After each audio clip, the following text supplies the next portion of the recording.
అత్యంత శక్తివంతమైన ఘట్టాలలో షణ్ముఖోత్పత్తి ఒకటి. ఇది విన్నవాళ్ళు సుబ్రహ్మణ్య లోకాన్నే పొందుతారు అంటారు. అంత శక్తివంతం. ఇది శ్రీరామాయణంలోనే అత్యంత శక్తివంతమైన పరమాద్భుతమైనటువంటి ఘట్టములలో ఒకటి. ఇది ఎంత శక్తివంతం అంటే గర్భిణీ స్త్రీలు కానీ ఈ సర్గల్ని పారాయణ చేస్తే తప్పకుండా వాళ్ళకి సంతానం కలుగుతుంది. సంతానం ఉత్తమమైన సంతానం కలుగుతుంది. ఎటువంటి సమస్యలు లేకుండా వాళ్ళకి ప్రసవం అవుతుంది. గంగానది ఆవిర్భావం గురించి చెప్తూ అత్యద్భుతమైనటువంటి ఘట్టాన్ని ఒకదాన్ని ఇప్పుడు రామచంద్రమూర్తితో విశ్వామిత్ర మహర్షి చెప్తున్నారు. నాయనా రామా, నీకు అంగదేశం గురించి చెప్పాను. మన్మధుడు కాలిపోయాడు. తర్వాత పార్వతీ పరమేశ్వరులకి వివాహమైంది. ఎలా అయింది మరి మన్మధుడు లేకుండా? ప్రారంభమే ఒక గొప్ప విషయం. అందరి మీద బాణాలు వెయ్యాలి అంటే చేతిలో చెరుకు విల్లు 5 పుష్ప బాణాలు పట్టుకుని బాణాలు వేసేటటువంటి మన్మధుడు నేను బాణాలు వేసి అందరిలోనూ కామ ప్రచోదనం చెయ్యగలనన్న అహంకారంతో అదే పుష్ప బాణాల్ని తీసుకెళ్లి పరమశివుడి మీద కూడా వేసి ఆయన మనసు కదిపి పార్వతీదేవి యందు అనురక్తుడయ్యేటట్టు చెయ్యగలననేటటువంటి అహంకార బుద్ధితో ఒక్క బాణాన్ని తీసి ప్రయోగించడానికి సిద్ధపడేటప్పటికే బహిర్ముఖుడైనటువంటి పరమశివుడు కనుతెరిచి చూసి తన మీదే బాణ ప్రయోగానికి సిద్ధపడుతున్న మన్మధుడి మీద ఆగ్రహం చెంది 3వ కన్ను తెరిస్తే భస్మ రాశి అయి మన్మధుడు కింద పడిపోయాడు. కాబట్టి సృష్టి ఆగిపోయి ఉండాలి కదా. ఇప్పుడు మన్మధుడు లేడుగా, మరి అప్పుడు పార్వతీ కళ్యాణం ఎలా అయింది అంటే అమ్మవారు ఏం చేసిందంటే ఏ ఆయుధములను మన్మధుడు పట్టుకుంటాడో వాటిని ఆవిడ పుచ్చుకుంది. 5 పుష్ప బాణాల్ని చెరుకు విల్లు ఆవిడే పుచ్చుకుంది. కామాక్షి, కంచి కామాక్షి అదే కదండి. ఇప్పుడు ఆవిడ ఇలా పట్టుకుంటే ఇంతటి పరమశివుడు వశుడైపోయాడు. అయిపోయి తాళి కట్టాడు. సంసారంలోకి వచ్చి ఆవిడ పక్కన కూర్చున్నాడు. ఇప్పుడు ఆవిడ శివకామ సుందరి. ఆమె అంత సౌందర్యంతో ఎవరి కోసం కూర్చుంది? మనకి తండ్రిని తెచ్చి కూర్చోబెట్టడానికి. ఆవిడ శివుడికి సౌందర్యం, బాహ్య సౌందర్యం, శివకామ సుందరి. నీకు నాకో అఖిలాండేశ్వరి, జగజ్జనని.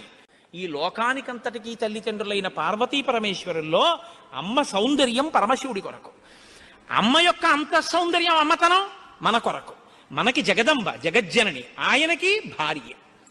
కాబట్టి ఇప్పుడు ఆవిడ తన ప్రజ్ఞతో పెళ్లి చేసుకుంది, మన్మధుడి గొప్పతనంతో పెళ్లి చేసుకోలేదు. మన్మధుడికి ఏం చేసింది? శివుణ్ణి తెచ్చి తన భర్తగా కూర్చోబెట్టుకుని, పిచ్చాడా ఇంకెప్పుడు ఆయన మీద ఏకు బాణాలు, ఇగో మిగిలిన వాళ్ళ మీద అంటావా వేయి అని పట్టుకెళ్ళి మళ్ళీ ఆయన చేతిలో పెట్టింది. ఇప్పుడు ఆయన ఏం చేశాడు? శరీరం లేదు కానీ మునులను కూడా మోహపెడుతున్నాడు. ఎందుకు పెట్టగలుగుతున్నాడు? అమ్మ తన కడగంటి చూపుతో ఇలా చూసి, వేయి బాణాలు పర్వాలేదు, లోకం మీద వెయ్యండి అంటే అదేమిటండి మన అలా పాడు చేసేయడం ఏమిటండి అని మీరు అనుకోకండి. అమ్మవారు ఆ శక్తి మన్మధుడికి ఎందుకు ఇచ్చింది అంటే మనం పితృరుణం తీర్చుకోవడానికి. తండ్రి రుణం తీరాలంటే మనం సంతానాన్ని కనాలి, అందుకిచ్చింది. కాబట్టి ఇప్పుడు వివాహమైనటువంటి పార్వతీ పరమేశ్వరులు ఏకాంతంలో విహరిస్తున్నారు. వాళ్ళిద్దరూ అలా క్రీడించడం మొదలుపెట్టి 100 దివ్య సంవత్సరాలు పూర్తయిపోయాయి. వాళ్ళిద్దరూ ఏకాంతంలోంచి బయటికి రాలేదు, వాళ్ళకి బిడ్డ పుట్టలేదు. దేవతలందరూ కలుసుకున్నారు. పార్వతీ పరమేశ్వరులు ఇద్దరూ కనపట్టలేదంటే కొత్తగా పెళ్ళయింది కదా, 100 దివ్య సంవత్సరాల నుంచి విహారం చేస్తున్నారు. ఒక చిత్రమైనటువంటి ఆలోచన వచ్చింది వాళ్ళకి. ఒరే, అసలు పార్వతీదేవే శక్తి స్వరూపిణి, పరమశివుడు తేజపుంజం మహానుభావుడు. ఇప్పుడు వాళ్ళిద్దరి యొక్క శుక్రశోణితములు కలిస్తే, తేజస్సులు కలిస్తే, ఈ లోకంలోకి ఒక కొత్త ప్రాణి వస్తే అసలు అటువంటి భూతమును అంటే అటువంటి ప్రాణిని మనం చూడడం కుదురుతుందా? అది ఎంత తేజోవంతంగా ఉంటుంది? ఎవరు వహిస్తారు ఆ భూతాన్ని? ఎవరు చూడగలరు ఆ ప్రాణిని? కాబట్టి మనం పరమశివుణ్ణి వెళ్ళి అడుగుదాం, మీరు రతిక్రీడ విరమించి బిడ్డల్ని కనద్దు అని అడుగుదాం అన్నారు. అయితే మీరు నన్ను మాట అడగచ్చు, ఏమండి బుద్ధి ఉందా అసలు ఈ మాట?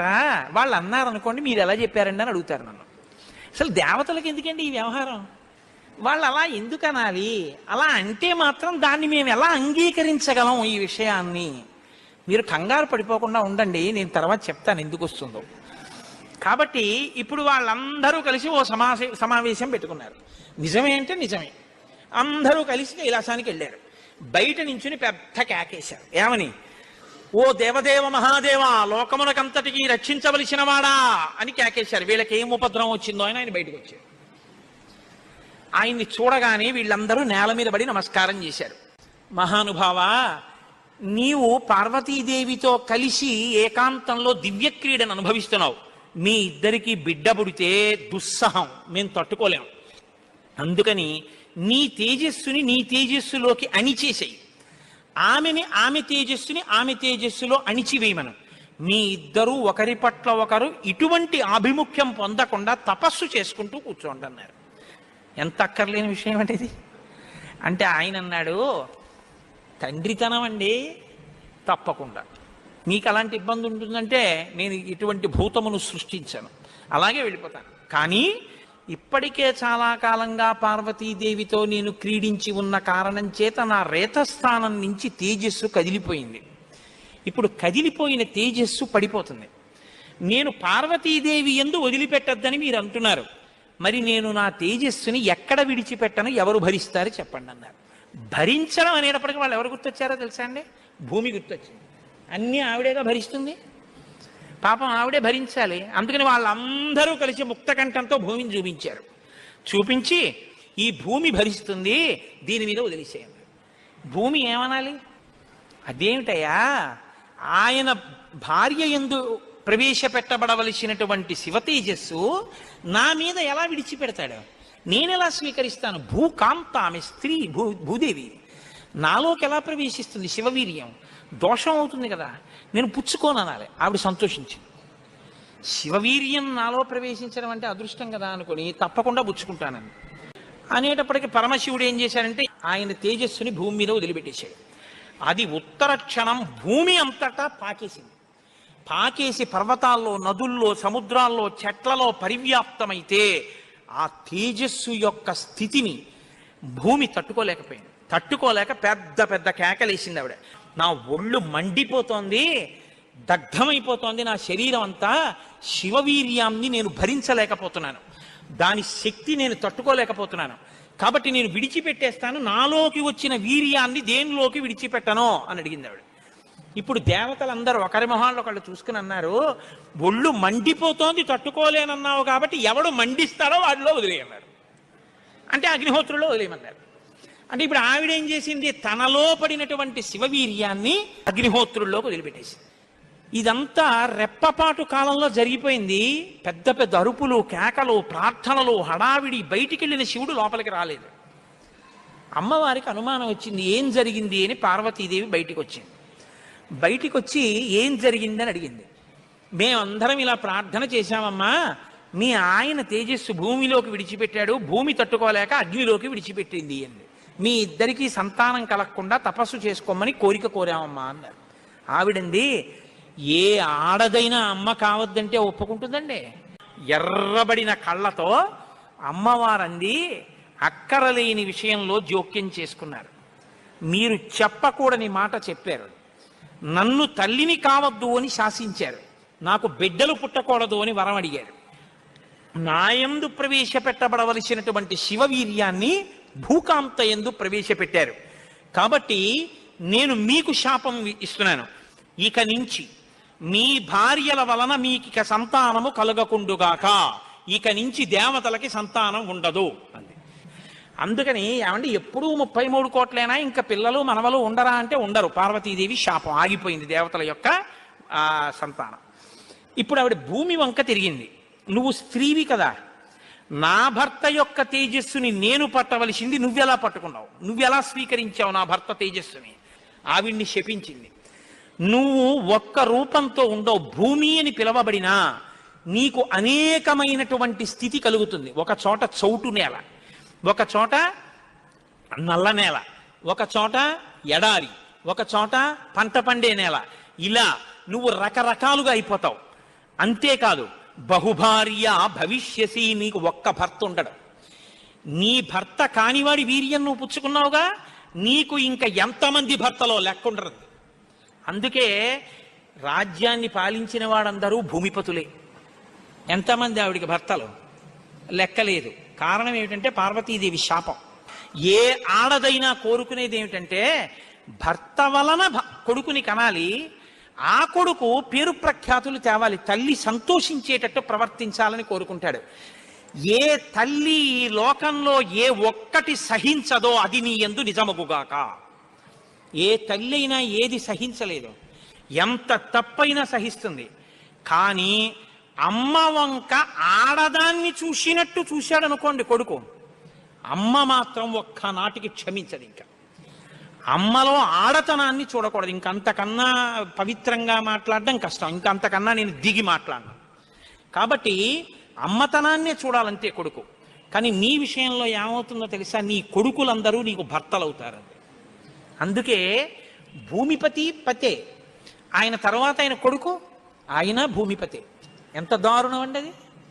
ఒక ఆయన పరిపాలిస్తున్నాడు, ఆయన భూమిపతి, ఆయనకి కొడుకు పుట్టాడు. ఇప్పుడు భూమికి ఆయన ఏమవ్వాలి? కొడుకు. ఆ భూమిపతి వెళ్ళిపోయాడు, ఇప్పుడు ఈయనేమవుతాడు? ఈయన భూమిపతే, తన కొడుకు తనకి భర్త. ఇంతకన్నా దారుణం ఏముంది? ఇది పార్వతీదేవి శాపం.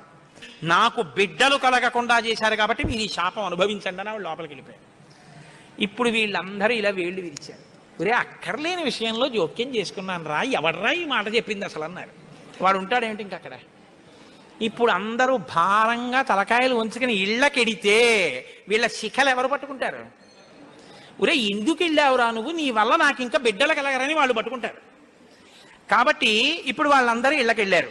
హిమాలయ పర్వత ప్రాంతంలో పార్వతీ సహితుడై పరమశివుడు మాత్రం హాయిగా కూర్చుని తపస్సు చేసుకుంటున్నాడు. ఇంకా వాళ్ళిద్దరికీ బిడ్డలు పుట్టకూడదు అన్నారుగా, అందులో ఆయన వెళ్ళి తపస్సు మొదలెట్టాడు. గొడవ ఎక్కడొచ్చింది? ఇక్కడతో ఏమైపోలేదు గొడవ. తారకాసురుడని వాడు బయలుదేరాడు. వాడికి తెలిసే విషయం, ఇక పార్వతీ పరమేశ్వరులకి బిడ్డలు పుట్టరని, దేవతలకి బిడ్డలు పుట్టరని తెలుసు వాడికి. వాడు బ్రహ్మగారి గురించి తపస్సు, వాడు చాలా తెలివైనవాడు. వాడు నాకు చావుద్దన్నాడు, అది కుదరదన్నాడు ఆయన. అయితే పార్వతీ పరమేశ్వరులకు కొడుకు పుడితే వాళ్ళ చేతిలో చచ్చిపోతానన్నాడు. బ్రహ్మగారు ఏమంటారు? తథాస్తు అన్నారు. ఇంకా వాళ్ళకి పుట్టరు, నేను చావను, అది వాడి ధైర్యం. ఇప్పుడు వాడు ఎవరిని కొట్టడం మొదలెట్టాడు? దేవతల్ని. ఇప్పుడు వాళ్ళేం చెయ్యాలి? ఇప్పుడు వీళ్ళందరూ ఎక్కడికి వెళ్ళి అడిగారు, మీకు బిడ్డలు కలగకూడదు, మీ ఇద్దరు తపస్సు చేసుకోండి అని. వీళ్ళే అడిగారు పార్వతీ పరమేశ్వరుని. వాళ్ళిద్దరూ తపస్సుకి వెళ్ళిపోయారు. ఇప్పుడు వెళ్ళి మీ ఇద్దరు బిడ్డలు కనండి అన్నారు అనుకోండి, ఇంకేమైనా ఉందా? వద్దన్నావు, అన్ని శాపాలు ఇచ్చేసింది ఆవిడ. అంటే మీరు బాగా గమనించండి, ఏదైనా ఆడది భరిస్తుంది, కానీ ఆడదాని అమ్మతనానికి, ఆడదాని భర్తృత్వాన్ని పంచుకోవడానికి ఇంకో ఆడదొస్తే మాత్రం ఈ లోకంలో సహించడం అన్నది ఉండదు. అది ఈ జాతి క్షమించలేదు. ఇది రామాయణం యొక్క తీర్పు. కాబట్టి ఇప్పుడు వీళ్ళు వెళ్ళి అడగలేరు పార్వతీ పరమేశ్వరుని. కొడుకు పుడితే తప్ప వీళ్ళకి బతుకులేదు. ఎందుకని? వీళ్ళని చాలా బాధ పెట్టేస్తున్నాడు తారకాసురుడు. కాబట్టి ఇప్పుడు ఏం చెయ్యాలో అర్థం కాక పార్వతీ పరమేశ్వరులను అడగలేక చతుర్ముఖ బ్రహ్మగారి దగ్గరికి వెళ్ళారు. వెళ్ళి, అయ్యా ఎలాగండి, పార్వతీ పరమేశ్వరులకు కొడుకు పుడితే తప్ప మేము రక్షింపబడం, ఇప్పుడు పుట్టే మార్గం ఏమైనా ఉందా అని అడిగారు. అడిగితే ఆయన అన్నారు, ఒరే, పార్వతీ పరమేశ్వరులకి ఇంక పిల్లాడు పుట్టడం అనేటటువంటి విషయాన్ని మీరు నేను ఇక వెళ్ళి అడగడం అన్న విషయం మర్చిపోండి. పోనీ మన దగ్గర శివుని యొక్క తేజస్సు ఉంది ఇంకాను. అగ్నిహోత్రుడు పుచ్చుకుని ఉంచాడుగా, అగ్నిహోత్రుల్లో ఉందిగా. అంటే యాపిల్ పండు ఫ్రిడ్జ్లో పెట్టుకున్నట్టు అగ్నిహోత్రుడి దగ్గర ఉంది అది. పోని దాన్ని తెచ్చి ఎవరిలోకైనా నిక్షేపిద్దామంటే మీ భార్యలు ఎవ్వరికీ పిల్లలు పుట్టరు, ఆవిడ శాపం ఉందిగా. పైగా ఆ శివవీర్యాన్ని భూకాంత పుచ్చుకుందనేగా అన్ని శాపాలు ఇచ్చింది. ఇప్పుడు దాన్ని తీసుకెళ్ళి ఇంకోళ్ళు ఎవరికన్నా ఇస్తామంటే ఎవరు మాత్రం పుచ్చుకుంటారు? ఏ ఆడది పుచ్చుకుంటుంది? పుచ్చుకుంటే కదా పిల్లలు పుట్టడం. పార్వతీదేవిని వెళ్ళి అడగలేము, పోనీ శివవీర్యం ఉందని ఇంకో స్త్రీలో ప్రవేశపెట్టలేము. ఎలా ఆలోచించి, ఆయన తక్కువడండి చతుర్ముఖ బ్రహ్మగారు అంటే. నేను అందుకే బ్రహ్మ నన్ను బ్రహ్మగారు అంటుంటాను. ఆయన సలహా లేకపోతే లోకం లేదు, మన ఉపన్యాసమే లేదు. ఆయన అన్నారు, హిమవత్ పర్వతం ఉందే, హిమవంతుడు, ఆయనకి 2 బిడ్డలు ఉన్నారు. పెద్దమ్మాయి పేరు గంగ, రెండో అమ్మాయి పార్వతి. పెద్దమ్మాయి దేవతా స్త్రీలలోకి రాదు, ఆ అమ్మాయి స్వర్గలోకంలో ప్రవహిస్తోంది. ఇప్పుడు తనకి బిడ్డలు పుట్టలేదన్న బాధ ఎప్పుడు పోతుందంటే, తన భర్త యొక్క వీర్యం తన అక్కగారిలోకి ప్రవేశించి బిడ్డ పుడితే తన అక్క కొడుకు తన కొడుకేగా. అందుకుని కొంచెం మనసు కుదుటపరచుకుని పోన్లే బిడ్డ పుట్టాడని సంతోషిస్తుంది. అక్క జోలికి వెళ్ళదు, ఎందుకంటే కొంచెం ఆప్యాయత అన్నదోటి ఉంటుంది. అక్క కొడుకు తన కొడుకే అవుతాడు కాబట్టి. మనం పార్వతీదేవి కోప్పడకూడదంటే ఆ గంగాదేవి యందు ఈ శివవీర్యాన్ని నిక్షేపించాలి. ఇప్పుడు శివవీర్యం ఎవరి దగ్గర ఉంది? అగ్నిహోత్రుడి దగ్గర ఉంది. ఇప్పుడు అగ్నిహోత్రుడు ఏం చేయాలి? గంగాదేవిలో విడిచిపెట్టాలి. గంగాదేవి ఒప్పుకోవద్దు. కాబట్టి మీరు ఏం చేయాలి? మీరేగా వెళ్ళి ప్రార్థన చేశారు, మీరే వెళ్ళి అగ్నిహోత్రుడిని గంగని ప్రార్థన చేయండి అన్నారు. ఇప్పుడు గంగాదేవి దగ్గరికి వెళ్ళి అమ్మ ఏమనుకోవద్దు, శివవీర్యం అగ్నిహోత్రుడి దగ్గర ఉంది, నువ్వు అది బుచ్చుకో అంటే చీ నోర్ముయ్యి అంటే. అందుకని ఈ మాట ఎవరు చెప్పాలో ఒక్క పురుషుడు చెప్పాలి. పురుషులందరూ వెళ్ళి చెప్తే అసహ్యంగా ఉంటుంది. మీరు వెళ్ళి అగ్నికి చెప్పండి, అగ్ని వెళ్ళి ఆవిడికి చెప్తారండి. ఎందుకంటే ఇంత ఇబ్బంది అంటే ఇది గట్టిగా చెప్పుకునేది కాదు. ప్రయత్నం చేస్తున్నారు. పార్వతీ పరమేశ్వరులకి పుత్రుడు కలిగేటట్టు తెలిస్తే చంపేవతలు పారేస్తాడు ఆయన తారకాసురుడు. అందుకని ఎవరికీ తెలియకుండా జరగాలి ఈ పని అంతాను. ఇప్పుడు వీళ్ళందరూ కలిసి అగ్నిహోత్రుడి దగ్గరికి వెళ్ళారు. అయ్యా ఎంత గొప్ప సలహా చెప్పావు, ఏదో ఓ కారు చీకటిలో కాంతిరేఖ, కఠినమైన సాక్ష్యానికి సూక్ష్మమైన రంధ్రం దొరికాయి, ఇక మేము అల్లుకుంటాం కథ అన్నారు. బ్రహ్మగారికి పూజ చేసి నమస్కారం చేసి బయలుదేరి అగ్నిహోత్రుడి దగ్గరికి వెళ్ళారు. వెళ్ళి ఆయనతో అన్నారు, ఇప్పుడు మాట్లాడడం కొంచెం జాగ్రత్తగా మాట్లాడడం మొదలెట్టారు.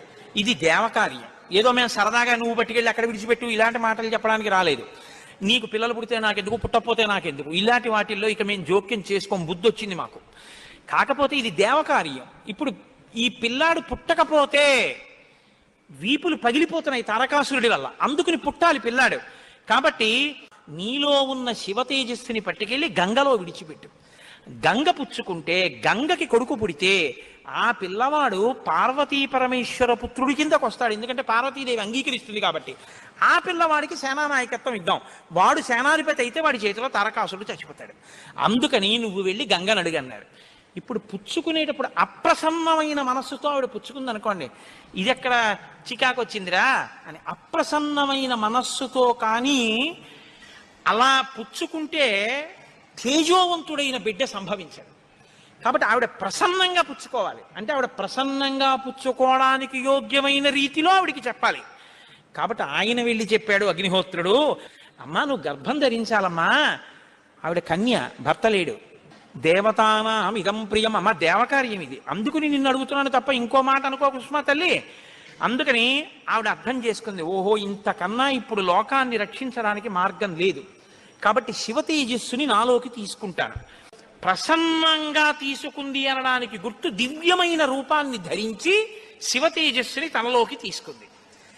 ఇప్పుడు వీళ్ళ బాగా గమనించండి, సుబ్రహ్మణ్యోత్పత్తి అంటే ఎటువంటిదో తెలుసా అండి?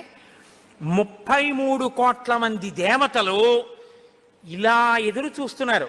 ఇప్పుడు కాని శివవీర్యం ఎందుకో పనికి రాకుండా పోయిందనుకోండి, అంతే. ఇక శివవీర్యం లేదు, ఎందుకంటే ఉన్న శివవీర్యం పాడైపోయింది. కాబట్టి ఇక పుత్రుడు కలగడం. ఇక పుత్రుడు కలగకపోతే ఇక ఎప్పటికీ అసలు దేవతల యొక్క రాజ్యం అన్నది ఇక రాదు, తారకాసురుడే ఉంటాడు. కాబట్టి ఇక మీరు నేను పురాణం చెప్పుకోవడం ఇప్పటికీ ఉండదు, ఆయనే పరిపాలిస్తుంటాడు కదా. కాబట్టి ఇప్పుడు ఆ గంగ వల్ల బిడ్డ పుట్టాలి. వీళ్ళందరూ ఉత్కంఠతో ఎదురు చూస్తున్నారు. గంగ గర్భం ధరించి బిడ్డని కంటుందా? ఇది ఇంత చల్లటి గంగమ్మలోకి శివవీర్యం వెళ్ళింది. వెళ్ళగానే ఆవిడ ఇప్పుడు పెద్ద కేకేసింది, అయ్య బాబోయ్ ఈ శివవీర్యం యొక్క వేడికి నా నీరు ఉడికిపోతోంది, ఇప్పుడు నేను ఈ తేజస్సుని ఎక్కడ వదిలిపెట్టేను, నా సర్వాంగములు క్షోభించిపోతున్నాయంది ఆవిడ. అగ్నిహోత్రుడు చూసి అన్నాడు, బిడ్డ పుట్టాడో లేదో తరువాతి మాట, ముందసలు నువ్వు కలతపడిపోతున్నావు, నువ్వు తట్టుకోలేవు. కాబట్టి అదిగో ఆ హిమాలయ పర్వత ప్రాంతముల యొక్క పాదముల యందు తీసుకెళ్ళి నీలో ఉన్నటువంటి శివ తేజస్సుని విడిచిపెట్టేసేయండి. గంగ తనలో ఉన్న శివ తేజస్సుని తీసుకెళ్లి హిమాలయ పర్వత ప్రాంత పాదముల యందు వదిలిపెట్టేసేటప్పటికి అది వెళ్ళి రెల్లు దుబ్బుల్లో పడిపోయింది, గడ్డిలో పడిపోయింది. ఇప్పుడు అందులోంచి ఒక్కసారి కాంతి కనపడింది వాళ్ళకి. పిల్లాడేమైనా వచ్చాడా? వాళ్ళకి పిల్లాడు కావాలి. ఇప్పుడు ఆ శివవీర్యంలోంచి, ఆ తేజస్సులోంచి అగ్ని ఎటువంటి కాంతితో ఉంటాడో అటువంటి కాంతితో మొట్టమొదట బంగారం పుట్టింది లోకంలో. బంగారం శివవీర్యం, అందుకే బంగారానికి శివవీర్యం అని పేరు. బంగారం పుట్టి బంగారంతో అక్కడ ఉన్నటువంటి తృణవృక్ష లతాగుల్మం సర్వం భవతి కాంచన, ఆ గడ్డి చెట్లు అన్ని బంగారు రంగులో మెరిసిపోయాయి ఒక్కసారి. తర్వాత వెండి పుట్టింది. ఆ వెండిని చూశారు, తెల్లగా ఉంది వెండి. అయిపోయింది. ఆ తర్వాత ఇంకా మిగిలినటువంటి క్షారంలోంచి రాగి ఇనుము పుట్టాయి. మిగిలిపోయినటువంటి మలంలోంచి తగరము సీసము పుట్టాయి. తప్ప పిల్లవాడు మాత్రం కనపడలేదు. అయిపోయింది మన ప్రణాళికంతా, పిల్లవాడు పుట్టలేదు అని దిగాలు ముఖాలు వేసుకుని ఆ పైనుంచి చూస్తున్నారు. ఆ రెల్లు దుబ్బుల్లో రాత్రివేళ తెల్లగా మెరుస్తాయే రెల్లు దుబ్బులు, ఆ రెల్లు దుబ్బుల్లోంచి బ్రహ్మాండమైనటువంటి కాంతులు మెరిసిపోతుండగా 6 ముఖాలతో అద్భుతమైన సౌందర్యంతో ఒక పిల్లవాడు పుట్టి పాల కోసం ఏడ్చాడు. అమ్మయ్యా, పుట్టాడు రా పిల్లాడు, శివపుత్రుడు జన్మించాడు, మన బాధలు తీరాయని వాళ్ళందరూ పొంగిపోయారు. షష్ఠి 6 ముఖాలతో షణ్ముఖుడై పుట్టాడు. ఆ పుట్టినటువంటి వాడు కూడా మహానుభావుడు 6 ముఖాలతో పుట్టాడు కాబట్టి షణ్ముఖుడు. పుట్టిన పిల్లాడికి పాలివ్వాలి, ఆ కృత్తికల్ని పిలిచి మీరు పాలివ్వండి అన్నారు. వాళ్ళన్నారు మేం పాలిస్తాం, కానీ ఇప్పుడు పాలిస్తే కానీ మరి పిల్లాడు బతకడం కాబట్టి వాళ్ళన్నారు మేము పాలిస్తాం, కానీ ఆ పిల్లాడిని మా పేరుతో పిలుస్తారా అన్నారు. మా పిల్లాడని చెప్తారా అన్నారు. అబ్బాయి అలా ఎలా కుదురుతుందండి అన్నారు అనుకోండి. వాళ్ళు పాలివ్వకపోతే పిల్లాడు. అందుకని వీళ్ళు వెంటనే దేవతలందరూ అన్నారు తతస్తు దేవత సర్వ కార్తికేయ ఇతి బ్రువన్. కార్తికేయుడు అన్నాం కదా, ఇవ్వండి పాలన్నారు. అమ్మతనం ఎంత గొప్పదో చూడండి. ఇప్పుడు ఈ కృత్తికలు 6 పిల్లాడికి 6 ముఖాలతో ఉన్నవాడికి 6 పాలిచ్చారు. వాడు పాలు తాగాడు. పుత్రస్త్రైలోక్య విఖ్యాతో భవిష్యతి న సంశయ. కార్తికేయుడని మేం పిలవడం కాదు, 3 లోకాల్లో పిలుస్తారు ఈ పిల్లాన్ని, సరేనా అన్నారు దేవతలు. అప్పుడు వాళ్ళు పాలిచ్చారు. కాబట్టి కార్తికేయుడు. అగ్నిలో శివవీర్యం చాలా కాలం నిలవ ఉంచబడి అగ్నిహోత్రుడు గంగలో ప్రవేశపెట్టాడు కాబట్టి పావకి. శరవణములు అంటే రెల్లు దుబ్బుల్లోంచి పుట్టాడు కాబట్టి శరవణ భవ. ఎప్పుడు శుద్ధమైనటువంటి బ్రహ్మణ్య జ్ఞానంతో ఉంటాడు కాబట్టి సుబ్రహ్మణ్యం. తల్లి కడుపులోంచి స్ఖలనమై పుట్టాడు కాబట్టి స్కందుడు. ఆయన ఉత్పత్తి చేతనే ఇన్ని పేర్లతో వచ్చాడు. ఏమంటే మీరు ఇంత గొప్పగా ఏదో పాపం నోరు కొట్టుకు చెప్పారు, కానీ మాకు అసలు అనుమానం మాత్రం అలా ఉండిపోయింది, మీరు మంగళం చెప్దాం అనుకుంటున్నారేమో. అలా అనత్సా దేవతలు, అలా అడగడం వల్ల కదా ఇంత కథ వచ్చింది. అలా ఎందుకు అడగాలి అసలు అంటే, మహానుభావుడు శంకర భగవత్పాదాచార్య స్వామి వారు బ్రహ్మసూత్రాలకి చేసినటువంటి వ్యాఖ్యానంలో ఒక చోట ఉదహరించారట దీని గురించి. దాని గురించి అసలు ఇలా ఎలా జరిగిందని కంచికామకోటి పీఠాధిపతులు చంద్రశేఖరేంద్ర సరస్వతి స్వామి వారు ఎంతమంది పౌరాణికులను అడిగారట. ఆఖరికి ఒక ఆయన దీని మీద పరిశోధన చేసి త్రిపురా రహస్యంలో ఉన్నటువంటి మంత్రాల యొక్క వ్యాఖ్యానంలో దీని అసలు వృత్తాంతం ఎక్కడుందో పరమాచార్య స్వామి వారికి తీసుకొచ్చి చెప్పారు. త్రిపురా రహస్యంలో ఉంది దీని రహస్యం, అక్కడి నుంచి అనుసంధానం చేయాలి దాన్ని. సనత్కుమారుడు అని ఒక ఆయన బ్రహ్మమానసపుత్రుడు, ఆయన పుట్టుక చేత మహాజ్ఞాని. అటువంటి పిల్లవాడు ఆయన ఎప్పుడూ తనలో తాను బ్రహ్మజ్ఞానంలో రమిస్తూ ఉండేవాడు. ఆయన ఒక రోజు రాత్రి నిద్రపోవడం అంటే గుర్తుపెట్టుకోండి, బ్రహ్మవేత్త నిద్రకి కూడా ఆయన సాక్షి. అటువంటి ఆయనకి కల వచ్చిందంటే అవస్థ ఏర్పడింది, స్వప్నావస్థ. ఆ కల్లో తాను రాక్షస సైన్యాల మీద యుద్ధం చేస్తున్నట్టు కల వచ్చింది. ఆయన తెల్లబోయి ఇదేమి నాకు కల రావడం ఏమిటి, కల రావడం అంటే మనసులో ఏదో కోరిక ఉంది, ఆ కోరిక కల్లో కనపడింది, స్వప్నావస్థలోకి వెళ్ళాను, ఇది దోషం కదా, నాకు అలా ఎందుకు జరిగిందని తండ్రి చతుర్ముఖ బ్రహ్మగారి దగ్గరికి వెళ్ళారు. వెళ్ళి నాన్నగారు నాకు ఇలా కల ఎందుకు వచ్చింది నాన్నగారు అసలు అని అడిగాడు. అయితే ఆయన అన్నాడు, నాయనా నీకు ఇలా కల రావడానికి ఒక కారణం ఉంది.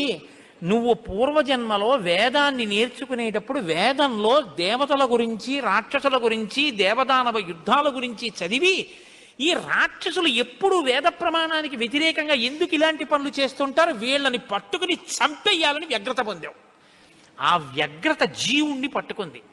అది ఈ జన్మలో బ్రహ్మవేత్తవైనా నీకు ఆ వాసన ఉండిపోయింది. అది ఇప్పుడు కలగా వచ్చింది. అది తీరాలంటే నువ్వు దేవసేనకి అధిపతివి కావాలి. నువ్వు దేవసేనకి అధిపతివై రాక్షసుల్ని సంహరిస్తే ఆ కోరిక తీరుతుంది. నాన్నగారు నేను దేవాసేనాపతిని కావలసిందే ఆయన అన్నాడు చతుర్ముఖ బ్రహ్మగారు. వచ్చేసారు ఆయన, తన అనుష్ఠానంలో తనున్నారు. ఈలోగా పరమశివుడు ఒక సంకల్పం చేశాడు. పరమశివుడికి ఒకప్పుడు కోరిక పుట్టిందిట, నేను ఇప్పటిదాకా అన్ని విషయాలు చెప్పడం కానీ నేను ఓడిపోయిందన్నది లేదు ఎవరి దగ్గర. ఓడిపోవడం అంటే బయట వాళ్ళ దగ్గర ఓడిపోతే బాగుండదుగా. ఓడిపోవడం అనేటటువంటిది కూడా మనిషి జీవితంలో సన్మానంగా ఎప్పుడు మారుతుంది? పుత్రాదిచ్చేత్ పరాజయం. తన కొడుకు చేతిలో తాను ఓడిపోవాలి. తన కొడుకు చేతిలో తాను ఓడిపోవడం అంటే, ఉరే నేను ఈ శ్లోకానికి అర్థం ఇన్ని మాటలు చెప్పాను కానీ నా కొడుకు వచ్చి అకస్మాత్తుగా నాన్నగారు ఈ శ్లోకానికి ఈ అర్థం ఇలా కూడా వస్తుంది కదా అంటే నాకు ఎప్పుడూ రాలేదు ఈ ఆలోచన. ఎంత గొప్ప అర్థం చెప్పాడురా, ఇలా చూస్తే అసలు మొత్తం కథ మారిపోయింది, వీడికి ఎంత గొప్ప ఆలోచన వచ్చిందని నా కొడుకు ప్రజ్ఞ ముందు నేను తల వంచితే అది నాకు సన్మానం లాంటి ఓటమి. అలాంటి కొడుకు నా కడుపున పుడతాడా అనుకున్నట్ట పరమశివుడు కూడా ఒకనకొకప్పుడు. ఇప్పుడు సనత్కుమారుల వారికి ఈ కోరిక, పరమశివుడికి ఆ కోరిక. ఒకనకొకప్పుడు పరమశివుడు పార్వతీదేవి అసుర సంధ్య వేళలో ఈ భూమండలం అంతటా కూడా విహారం చేస్తారు. శ్రీశైల పర్వతం మీద దిగుతారు. భాగవతంలో చతుర్థ స్కందం అనుకుంటే అందులో చెప్తారు దీని గురించి. వాళ్ళిద్దరూ విహారం చేస్తుంటే సనత్కుమారుడు కనబడ్డారు. కనబడితే వాళ్ళకి ముచ్చటేసింది. బ్రహ్మవేత్త మహానుభావుడు బ్రహ్మజ్ఞాని, పలకరిద్దామని వృషభవాహనం మీద కిందికి దిగి దగ్గరికి వెళ్ళారు. ఆయన ఇలా చూశారు, చూసి తన పంతాన్ని చేసుకుంటున్నారు. ఇద్దరు అలా నిలబడ్డారు. ఆయన ఏం పలకరించలేదు. పలకరించకపోతే పరమశివుడు అన్నాడు, ఏమయ్యా లోపల సంతోషించాడు ఇది బ్రహ్మవేత్త అంటేని, ఏమయ్యా ఇంతసేపటి నుంచి నించున్నావు, కనీసం నువ్వు పలకరించలేదు మమ్మల్ని అన్నారు. ఏంటి నువ్వు కొత్తగా కనపడ్డం ఏమిటి? నాకు లోకమంతా నువ్వు తప్ప ఇంకోటి కనపడితేగా, నువ్వే కనపడుతున్నది. బ్రహ్మవేత్తకి ఏం కనపడుతుందండి? విశ్వం కనపడదు, విశ్వనాథుడు కనపడతాడు. లోకం కనపడదు, లోకేశ్వరుడు కనపడతాడు. కాబట్టి నాకు కనపడుతున్నదే నువ్వు, ఇవాళ కొత్తగా కనపడ్డం ఏమిటి? నాకు ఎప్పుడు నువ్వేగా కనపడదు, కొత్తదనం ఏముంది, అందుకని అలా కూర్చున్నాను అన్నాడు. లేచి నిలబడి మాట్లాడకుండా అలా మాట్లాడితే శపిస్తాను తెలుసా అన్నాడు. శపిస్తే ఏమవుతుంది స్వామి? దేహానికి ఏమైనా బాధ కలుగుతుంది. అది నేనైతేగా, నేను ఆత్మని. ఆత్మకి శాపం ఏముంటుంది? ఆత్మయే నేను, నేనే నువ్వు, ఉన్నది ఒక్కటే, దానికి శాపం లేదు స్వామి, అందులో నా భయం లేదన్నారు. ఓహో ఏమి ద్వంద్వాతీతుడు రా మహానుభావ, ఇది బ్రహ్మజ్ఞానంటే. కాబట్టి నిన్ను చూసి నేను మురిసిపోతున్నాను, నీకేదైనా వరం ఇస్తాను పుచ్చుకో అన్నారు. ఆయన అన్నారు, వరం ఇస్తావా? మళ్ళీ ఇదో మోహం, వరం ఇవ్వడం శాపం ఇవ్వడం ఏమిటి ద్వంద్వాలు? నాకేం అక్కర్లేదు, నీకేమైనా కావాలా నేను ఇస్తానన్నారు. అంటే పరమశివుడు అన్నాడు, ఈ మాట నీతో అనిపించడం కోసమే ఇంతసేపు నించున్నాడు. నీలాంటి కొడుకు కావాలి, నువ్వు నాకు కొడుకు అవుతావా అన్నారు. అంటే సనత్కుమారుడు అన్నాడు, నీకే కొడుకునవుతానన్నాడు. అంటే పార్వతీదేవి అంది, ఏది ఆ కేంత దీర్ఘం ఇస్తున్నావు? నీకే కొడుకునవుతానంటా ఏంటి? నీకే కొడుకునంటే నాకు కొడుకువే అంది. అదొక్కటి అడక్కమ్మా అన్నాడు. అదేమయ్యా, అదేమిటి నీలాంటి కొడుకు పుడుతుంటే నా కడుపున పుట్టకపోవడం ఏమిటి? అమ్మా ఎంత పార్వతీదేవివైనా తల్లి, నేను ఒక కడుపున పుట్టడం అంటే అమ్మా తల కింద పెట్టి కాళ్ళు పైకి పెట్టి 9 నెలలు అమ్మ కడుపులో పడుకుని యోని ద్వారంలోంచి బయటికి రాలేనమ్మా. శివకుమారుడిగా పుడతాను, నీకు కుమారుణ్ణే తప్ప అమ్మ నీ కడుపున మాత్రం పుట్టనన్నాడు. అంటే ఆవిడ చిన్న బుచ్చుకుంది. అయ్యయ్యో నేను కూడా కలిసి అడగకపోవడం వల్ల వచ్చింది, కానీ నా కోరిక నువ్వు ఇంకొకలా తీర్చాలంది ఆవిడ. ఎలా తీర్చనమ్మా అని అడిగాడు. నేను ఒకానొకప్పుడు పరమశివుడు భస్మాసురుడు పరమశివుడి గురించి తపస్సు చేసి వరములు పొందాడు. నేను ఎవరి తల మీద చెయ్యి పెడితే ఆయన భస్మం అయిపోవాలని పరమశివుడు వరం ఇచ్చాడు. నీ మీదే పరీక్ష చేస్తానని పరమశివుడు వెంటబడ్డాడు. పరమశివుడు ఏదో ఒక హేళ, ఆయన ఒక చాలా విచిత్రంగా ప్రవర్తిస్తూ ఉంటాడు. లోకానికి ఒక పాఠం చెప్పడం కోసం ఉసుమండి చేతకాని వాడయ్యని మీరు అనుకోకూడదు. ఇప్పుడు నేను మళ్ళీ శివమహాపురాణానికి అంతటికి వ్యాఖ్యానం ఎక్కడ చేయను. కాబట్టి ఆయన పరిగెడుతున్నట్టు నటించాడు. ఆయన పరిగెడుతున్నట్టు నటిస్తే నేను వెంటబడి చంపితే బాగుండదు. భర్త పరిగెడుతున్నట్టుంటే నే కాసేపు కనపడకుండా ఉంటే పోతుందని ఆవిడేం చేసిందంటే తన శరీరాన్ని నీటిగా మార్చి ఒక సరోవరం కింద మారిపోయింది. అదే శరవణ తటాకం.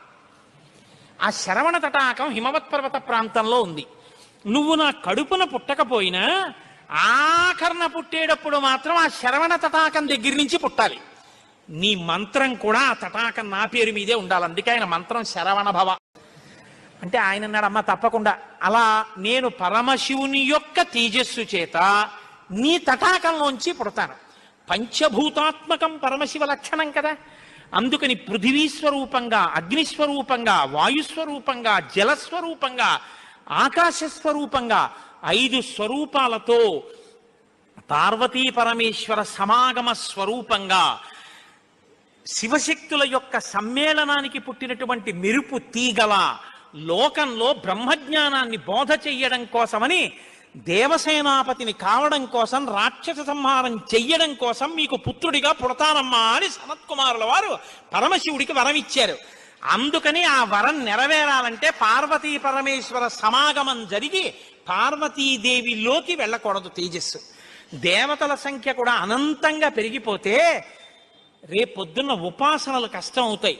అందుకని నాటకీయ సన్నివేశం సృష్టింపబడాలంటే దేవతలు వెళ్ళి ప్రార్థన చేయాలి. ప్రార్థన చేసి శివతేజస్సు భూమి మీద పడాలి. అది అగ్నిహోత్రంలోకి వెళ్ళాలి. ఇది పంచభూతాత్మకమై ఆయన షణ్ముఖ స్వరూపంతో పైకి రావాలి. వచ్చి స్వామి అని పేరు పెట్టుకోవాలి. స్వామి అన్న పేరు కేవలం సుబ్రహ్మణ్యుడిది. మనం వెంకటేశ్వర స్వామి అంటాం, మంచిదే, నేను తప్పని నేను అంటలేదు. కానీ ఒక్క స్వామి అంటే మాత్రం సుబ్రహ్మణ్యుడే. ఎక్కడెక్కడ సుబ్రహ్మణ్యుడి పేరు చెప్తామో, ఎక్కడెక్కడ తలుచుకుంటామో అక్కడక్కడ సంతానమునకు ఏ విధమైన ప్రమాదం రాదు. సుబ్రహ్మణ్యుడికి నమస్కారం చేస్తే కుజగ్రహ దోషం కూడా ఉపశమిస్తుంది. ఎక్కడెక్కడ షణ్ముఖుణ్ణి ఆరాధన చేస్తారో అక్కడ ఐశ్వర్యం పరిడవిల్లుతుంది. పక్కన ఉన్నటువంటి తమిళ దేశం, ద్రవిడ దేశంలో అంత ఐశ్వర్యం వచ్చింది, అన్ని పరిశ్రమలు వచ్చాయంటే కారణం ఏమిటో తెలుసా అండి? సుబ్రహ్మణ్యారాధన. వాళ్ళు విపరీతమైన సుబ్రహ్మణ్యారాధనం చేస్తారు.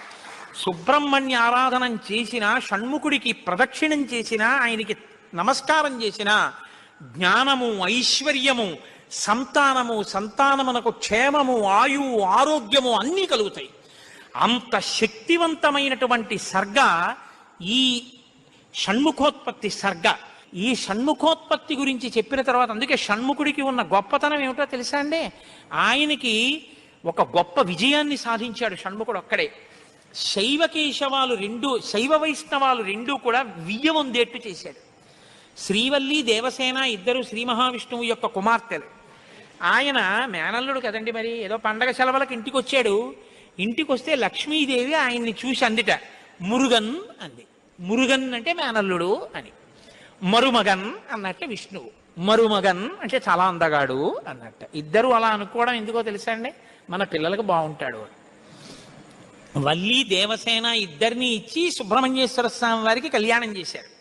దీనికి వల్లి, దేవసేన ఇద్దరిని తనకి భార్యలుగా చేసుకున్నాడు కాబట్టి శైవ వైష్ణవాలు రెండు సుబ్రహ్మణ్యుడి వల్లే బియ్యం ఉంది. అంతటి మహానుభావుడు ఆయన. మహాజ్ఞాని, యుక్తకేశుడై గుండుతో గోచి పెట్టుకుని నిలబడి ఉంటాడు. అందుకే సుబ్రహ్మణ్య క్షేత్రాల్లో స్వామి వలయలో అలా నిలబడి ఉంటాడు. ఆయన ప్రణవానికి అర్థం చెప్తే పరమశివుడంతటి వాడు తెల్లబోయి, ఎంత గొప్పగా చెప్పావురా అన్నట్టు. నాన్నగారు అలా అంటే కుదరదు, ఇది ప్రణవ రహస్యోపదేశం కదా, మీరు కూడా మడి కట్టుకుని వచ్చి శిష్యుడిగా కూర్చోండి చెప్తానన్నట్టు. ఒరే ఎంత బాగా చెప్పావురా అని వచ్చి కూర్చుని విన్నట్ట. శివుడంతటి వాడు ఇంత బాగా చెప్పగలిగిన కొడుకు పుట్టాలని కదా కోరుకున్నాడు. ఆత్మాదిచ్చేత్ పుత్రాదిచ్చేత్ పరాజయం. తండ్రి గారికి ఆ కోరిక తీరిందటువంటి బ్రహ్మజ్ఞాని పుట్టాడు.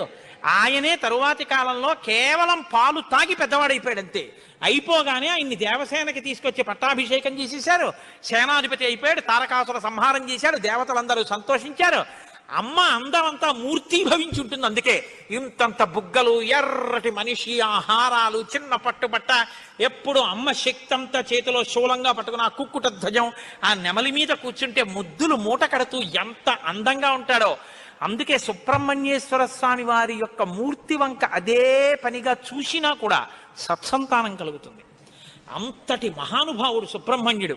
ప్రత్యేకించి ఏ కారణం చేతనైనా గర్భం నిలవక బాధపడుతున్న వాళ్ళు, గర్భిణి అయినప్పటికీ కడుపున ఎటువంటి బిడ్డలు పుడతారో తెలియని వాళ్ళు, వాళ్ళ ఆయుర్దాయం బాగుండాలనుకున్న వాళ్ళు, సంతానం క్షేమంగా వృద్ధిలోకి రావాలనుకున్న వాళ్ళు రామాయణాంతర్గతమైన షణ్ముఖోత్పత్తిని విని తీరాలి. ఇది చెప్పడం కోసమే వాల్మీకి మహర్షి ఫలశ్రుతి చెప్తూ ఓ మాట చెప్పారు. ఎవరు ఈ షణ్ముఖోత్పత్తిని శ్రీరామాయణంలో వింటున్నారో వాళ్ళకి ఎటువంటి చిక్కులు ఉన్నా అన్ని చిక్కులు విడిపోయి అపారమైనటువంటి ధన సమృద్ధి కలుగుతుంది. 2, విశేషమైనటువంటి పుణ్యము స్కందోత్పత్తిని విన్నంత మాత్రం చేత కలుగుతుంది. ఇక్కడే ఆయన కుమార సంభవశ్చైవ అన్న మాట వాడారు. పార్వతీ పరమేశ్వరుల యొక్క కుమారుడు కనుక ఆయనకొక్కడికే కుమారహ అన్న నామం. ఎవరు భక్తి శ్రద్ధలతో రామాయణాంతర్గతమైనటువంటి ఈ షణ్ముఖోత్పత్తిని చేతులు కైమోర్చి సుబ్రహ్మణ్యుడికి నమస్కరించి వింటున్నారో అటువంటి వారందరికీ కూడా ఆయుష్మాన్, వాళ్ళకి ఏదైనా అపమృత్యు దోషం జాతకంలో ఉంటే ఆ దోషము ఉపశమించి ఆయుర్దాయం కలుగుతుంది. వాళ్ళ కొడుకులు మనవలు అందరూ క్షేమంగా ఉంటారు. ఏవైనా దుర్గుణములు అలవడవలసినవి ఉంటే అవి పోయి వాళ్ళు వృద్ధిలోకి వచ్చి వంశానికి గొప్ప కీర్తి తీసుకొస్తారు. ఆయుష్మాన్ పుత్ర పౌత్రైశ్చ, ఎవరు రామాయణం సంపూర్ణ రామాయణం చెప్పించుకుని వినేటప్పుడు పరమ భక్తితో దేవాలయ ప్రాంగణంలోనో ఎక్కడో కూర్చుని ఈ స్కందోత్పత్తిని నమస్కారం చేస్తూ విన్నారో వాళ్ళు శరీరం పడిపోయిన తరువాత సుబ్రహ్మణ్య లోకాన్ని పొందుతారు అని వాల్మీకి మహర్షి సత్యం తప్ప ఆయన నోటి వెంట రాదని బ్రహ్మగారి వరం.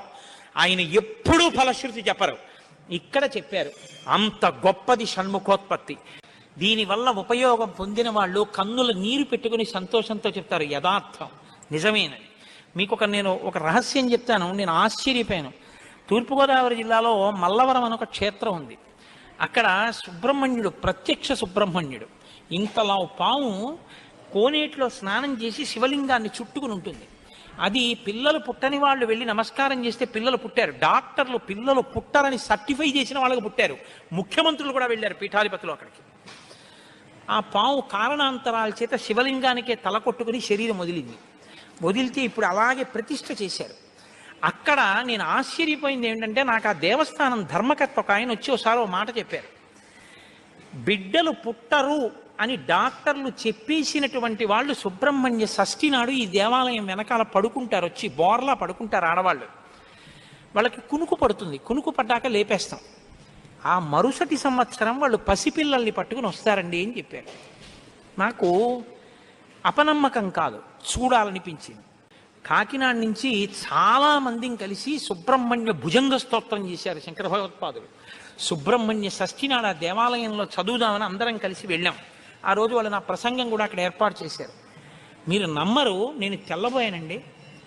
ఎంతంత సంపన్న కుటుంబాల వాళ్ళు బిడ్డలు పుట్టరు అని బెంగ పెట్టుకున్న తల్లులు చంటి పిల్లలతో ఎంతో సంతోషంగా వచ్చి ఆయనకి నమస్కారం చేసుకుని, అబద్ధం కాదు, నేను ఎంతో మందిని అక్కడ అడిగాను, ఏమమ్మా మీకు ఈయన వలనే కలిగిందా సంతానం అని. ఖచ్చితంగా మేము ఆయన వలనే ఈ అనుగ్రహాన్ని పొందామని ఆ అదృష్టాన్ని పొందారు. మహానుభావుడు సుబ్రహ్మణ్యుడంటే. ఆయనకి నమస్కారం చేస్తే ఎంత స్థితినైనా ఇస్తాడు. ఇది సత్యం, సత్యం పునఃసత్యం. సంస్కారాన్ని పొంది ఉంటుందో, ఎంత త్యాగబుద్ధిని కలిగి ఉంటుందో, ఎన్ని మంచి లక్షణాలు తనంత తానుగా పొంది ఉంటుందో, కేవలం సప్తధాతువులతో చర్మము, రక్తము, మాంసము, కొవ్వు, అస్థి, శుక్ల, మేధ అనబడేటటువంటి 7 పదార్థములతో చేయబడినటువంటి మాంసపిండాన్ని మాత్రమే తన కడుపులో తయారు చేయడం కాదు, జీవుడు అందులో ప్రవేశించడానికి, గత జన్మలలో చేసుకున్నటువంటి పాపాన్ని పోగొట్టుకోవడానికి, కొత్తగా పుణ్యకర్మ ఆచరించడానికి, లేదా విశేషమైనటువంటి పుణ్యకర్మని ఏ విధమైనటువంటి ప్రతిఫలాపేక్ష లేకుండా శాస్త్రాన్ని ప్రమాణంగా ఆచరించి, అలా ఆచరించినటువంటి కారణం చేత పొందినటువంటి చిత్తశుద్ధి వలన పాత్రతను పొంది, పాత్రత వలన జ్ఞానమును పొంది, జ్ఞానము వలన ఇక మళ్ళీ పుట్టవలసిన అవసరం లేని పునరావృత్తి రహిత శాశ్వత శివ సాయుధ్య స్థితిని ఒక జీవుడు శరీరం ఉంటే తప్ప పొందడం సాధ్యం కాని స్థితిలో అనుగ్రహించిన అది అమ్మ వల్లే. అమ్మ కడుపు కేవలం మాంసపిండం తయారు కావడానికి మాత్రమే కాదు, అమ్మ కడుపులో ఉండగా అమ్మ ఏది విందో, అమ్మ ఎంత ప్రశాంతమైనటువంటి స్థితిని అనుభవించిందో, అమ్మ దేని యందు అనురక్త అయిందో అవే లక్షణాలని పిండం కూడా పొందుతుంది అని, లోపల పెరుగుతున్నటువంటి పిండం విషయాల్ని వింటుంది, సంస్కారాన్ని పొందుతుంది అన్న విషయంలో ఏ విధమైనటువంటి అభ్యంతరము లేదు. మహాభారతంలో ఉత్తరాగర్భంలో ఉన్నటువంటి అభిమన్యుడు తండ్రి అయినటువంటి అర్జునుడు చెప్తున్నటువంటి పద్మవ్యూహం గురించి విన్నాడు అన్న విషయం పరమసత్యము అనడానికి ఇవాళ వైద్యశాస్త్రం కూడా అంగీకరిస్తుంది. 5వ నెల దాటిన తరువాత పిల్లలు ఏ విషయాన్ని తల్లి వింటోందో అదే విషయాన్ని లోపల ఉన్నటువంటి పిండం కూడా వింటుంది. విని దాన్ని సంస్కారంగా ఏర్పాటు చేసుకుంటాడు. అందుకే మీరు మహాభారతం, రామాయణం లాంటి వాటిని పరిశీలనం చేస్తే శర్మిష్ఠ యొక్క కుమారుడికి శర్మిష్ఠ యొక్క లక్షణాలు వస్తాయి. అందుకే పూరుడు అంత గొప్పవాడు కాగలిగాడు. శకుంతల యొక్క లక్షణాలు పొందినటువంటి భరతుడు అంత గొప్పవాడు కాగలిగాడు. అలాగే కురువంశానికి అంతటికీ కూడా వంశకర్త అయినటువంటి కురుప్రభువు ఆయన కూడా తల్లి పోలిక వలన, తపతి పోలిక వలన అంత గొప్ప స్థితిని పొందగలిగాడు. అమ్మ కేవలం మాంసపిండాన్ని తయారు చేయడం కాదు, తాను గర్భం ధరించినప్పుడు ప్రయత్నపూర్వకంగా దేన్ని వింటుందో అటువంటి సంస్కృతిని, అటువంటి స్వచ్ఛమైనటువంటి హృదయాన్ని, మంచి లక్షణాల్ని లోపల ఉన్నటువంటి జీవుడు పొందుతాడు.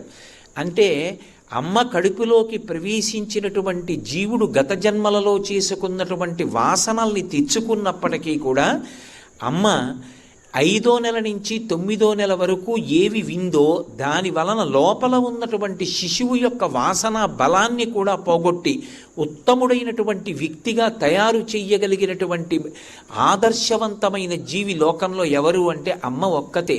అది తండ్రి ఇవ్వలేడు, అది తల్లి ఒక్కతే ఇవ్వగలదు. అంత గొప్ప స్థితిని ఒక్క స్త్రీ మాత్రమే పొంది ఉంటుంది. కానీ ఆమె ప్రతి క్షణం మృత్యువుకి దగ్గరవుతూ ఉంటుంది. నిజంగా వైద్యశాస్త్రానికి సంబంధించినటువంటి గ్రంథాలు పరిశీలనం చేస్తే అకస్మాత్తుగా ఆమె ఏ కారణం చేతనైనా రక్తపోటు పెరిగేటటువంటి సందర్భానికి లోనయిందనుకోండి, ఒక స్త్రీ గర్భం ధరించింది అంటే ఏదో ఆమె శరీరం విడిచిపెట్టేసిన తరువాత 16 శ్లోకాలు చెప్పి పిండ ప్రదానం చేయడం కొడుకు యొక్క కర్తవ్యం కాదు. నా వంశం కావాలి అని కోరుకున్నటువంటి మొట్టమొదటి వ్యక్తి మామగారు ఎవరుంటాడో ఆ మామగారిది ప్రథమ కర్తవ్యం. కోడలు ప్రశాంతంగా ఉండేటట్టు, ఆమె సంతోషంగా ఉండేటట్టు చూడగలగాలి. అది సమాజం యొక్క కనీస కర్తవ్యం. పిల్ల కడుపుతో ఉంది అన్న దగ్గర నుంచే అక్కర్లేని విషయాల జోలికెళ్ళి దెబ్బలాడుకోవడం తగ్గిపోవాలి. బాపు గారు బొమ్మ గీసి వెళ్ళిపోయారు అంటే కేవలం ఆయన బొమ్మ గీయడం ఆయన తాపత్రయం కాదు. వ్యాసుల వారు ఒక శ్లోకం ఇచ్చారు అంటే ఏదో ఒక శ్లోకం వ్రాయడం ఆయన ఉద్దేశ్యం కాదు. సీమంతోన్నయనము అని శాస్త్రం ప్రతిపాదనం చేస్తోంది. అసలు ఆడపిల్లకి ఆ ఉత్సవం చేసినప్పుడు సీమంతోన్నయనము అని అడవి పంది ముళ్ళు తీసుకొచ్చి భర్త పాపట తీసి ఆమె జుట్టు ఎత్తి ముడివేసి ఆ కేశములను ఒక కబరీబంధం కట్టి పువ్వుల చేత అలంకారం చేస్తాడు. దాని చేత గర్భరక్ష కల్పిస్తాడు అని. అది సీమంతోన్నయనం అంటే. అది ఇవాళ ఏమైపోయిందంటే మీరు ఎన్ని కిలోల మధుర పదార్థాలు తేవాలి, మేము ఎన్ని కిలోల మధుర పదార్థాలు ఇవ్వాలి, అందులో కూడా మళ్ళీ ఏవి మీరు తేవాలి, ఏవి మేము తేవాలి. వాళ్ళు ఏదో చిన్న ముక్కలు తెచ్చారని, పెద్ద ముక్కలు తేలేదని. కడుపుతో ఉన్నటువంటి పిల్ల జీవన్మరణ సమస్యతో ఉంది. అన్నిటికన్నా దారుణాతి దారుణమైన విషయం, ఒక్క పురుషుడు 2-3 రోజులు నిద్ర లేచిన దగ్గర నుంచి రాత్రి వరకు కడుపులో తిప్పితే, ఏదైనా నోట్లో పెట్టుకుంటే వాంతి అయిపోయింది అనుకోండి, 3 రోజులకి ఎంత నీరసపడిపోతాడు. యథార్థానికి భగవంతుడికి రూపం ఏమిటి, భగవంతుడికి పేరు ఏమిటి, భగవంతుడికి లింగం ఏమిటి? స్త్రీ పురుష నపుంసక మూర్తియును కాక తిర్య కమర నరాది మూర్తియును కాక కర్మ గుణ భేద సదసత్ప్రకాశి కాక వెనుక నన్నియుతానకు విభుతలంతు అంటారు పోతన గారు భాగవతంలో. ఆయనకి ఒక నామం లేదు, ఒక రూపం లేదు. ఆయనని ఏ పేరు పెట్టి మనం పిలిచినా, ఏ పేరు పెట్టి పిలవకపోయినా పలకడానికి ఆయన ఎప్పుడూ సిద్ధంగానే ఉంటాడు. ఆయనే సృష్టికర్త, స్థితికర్త, ప్రళయకర్త, మూడిటి యొక్క సమాహార స్వరూపమే పరబ్రహ్మము. అందుకే ఎక్కడికెళ్ళి పరబ్రహ్మంగా భగవంతుణ్ణి కీర్తించిన ఈ 3 లక్షణములు చెప్తారు. శ్రీశైలం వెళ్ళి మల్లికార్జునుడికి సుప్రభాతం పాడితే ఏకస్త్వమేవ బహుధా భవభాసి లోకే నిశంకధీర్ వృషభకేతన మల్లినాథ శ్రీభ్రామరి ప్రియ సుఖాశ్రయ లోకనాథ శ్రీమల్లికార్జున విభో తవ సుప్రభాతం అంటారు. ఆ ఉన్న ఒక్కటే ఇన్ని రూపాలుగా కనపడుతోంది అంటాం. అందుకే మూడు మూర్తులకును మూడు కాలములకు మూడు రూపములకు మూలమగుచు భేదమగుచు తుదిక భేదమయ్యొప్పారు బ్రహ్మమనగ నీవే ఫాలనయన అంటారు భాగవతంలో. సృష్టికర్తగా నిలబడినా అమ్మే, స్థితికర్తగా పాలిచ్చి కాపాడినా అమ్మే. అంత కటిక చీకట్లో అమ్మ కడుపులో నివాసం చేసి ఆ బిడ్డలు బయటికి వచ్చిన తరువాత ఒక్కసారి ఇంత వెలుతురు, ఇంతంత పెద్ద పెద్ద ఆకారాలు, ఆ సమయంలో అది పరదేవతానుగ్రహం అంటే అది మాతృమూర్తి అని. అందుకే ప్రథమ నమస్కారం చేయించింది వేదం, మాతృదేవో భవ అని. ఆలాలి రాగాలలో నువ్వు ఊగాలి, మాసి మాసి కృతం కష్టం వేదనా ప్రసవేషుచ. అమ్మా ఎంత బాధపడ్డావో, ఎంత కష్టపడ్డావో నా కోసం, ఎన్ని చెమట్లు పట్టాయో, ఎన్నిసార్లు తిన్నది కక్కేశావో, ఎన్నిసార్లు తినకూడనిది నా కోసం తిన్నావో, ఎన్ని ఔషధాలు సేవించావో, ఎంత బాధపడ్డావో. అమ్మా ఇంత కష్టపడ్డావు, ఇంత కష్టపడి నన్ను కన్నావు. నేను బయటికి వచ్చాను, వచ్చిన తరువాత నేను నీకు కృతజ్ఞత చెప్పాలా, నువ్వు నాకు కృతజ్ఞత చెప్పాలా? నేను నీకు కృతజ్ఞత చెప్పలేదు, నాకు చెప్పగలిగినంత సంస్కారం కూడా ఏమీ లేదు. నేను క్యారుమని ఏడ్చానంతే. కానీ నువ్వు నన్ను దగ్గరికి తీసుకుని ఒళ్ళంతా ముద్దు పెట్టుకుని నువ్వు పడినటువంటి బడలికనంతటినీ మర్చిపోయావు. అంత ప్రేమతో నన్ను అక్కున చేర్చుకున్నావు. నేనే నీ సర్వస్వం అన్నట్లుగా బ్రతికావు. అంతకుముందు నేనెవరో నీకు తెలియదు, కానీ నన్ను నువ్వు చూసిన దగ్గర నుంచి నేను వినాయిక నీకు ప్రపంచం లేదు. అమ్మా అంత ఔదార్యంతో బ్రతికావే, అటువంటి నీకు నేనేమివ్వగలను? తండ్రి రుణం తీరడానికి సౌత్రామణి అని యాగం చెయ్యొచ్చు. అమ్మ రుణం తీరడానికి లోకంలో అసలు ఏ విధమైనటువంటి యజ్ఞయాగాది క్రతువులు లేవు. అది అలాగే ఉండిపోతుందంతే. అమ్మ శరీరం కన్నా కొడుకు భిన్నం కాడు, తండ్రి కన్నా భిన్నం. అమ్మ కడుపులో పెరిగాడు, అమ్మ శరీరంలో అంతర్భాగం. అక్కడ ఒక పిడచ పెట్టి వెళ్ళిపోతే ఆ పిడచకి సంతోషపడిపోయి పుచ్చేసుకుంటుందట అమ్మ. అమ్మ నేను నీకేమి ఇవ్వగలను? మాతృపిండం దదామ్యహం. అమ్మ నీకొక్క పిడచ పెడుతున్నాను, ఇంతకన్నా నీ చేసింది లేదు, నన్ను మన్నించు, నన్ను ఆశీర్వదించు. వ్యాసుడంతటి వాడు అమ్మ అన్న మాట దగ్గరికి వచ్చేటప్పటికి అంత కట్టుపడిపోయాడు. జన్మలేని పరమాత్మ అజాయమానో బహుధా విజాయితే అంటుంది శృతి. ఏ పాములెరుగక ఏ పారుమీటికి పశుల కాపరి ఇంట పాము కలిగే అంటారు పోతన గారు. ఈ జన్మనెత్తవలసిన అవసరం లేనివాడు పశువుల కాపరి ఇంట్లో జన్మనెత్తాడు అంటారు. ఏ తల్లి చనుబాలు ఎన్నడెరుగని ప్రోఢ తల్లి యశోద చన్నుల బాలు త్రవనిరిగే అంటారు.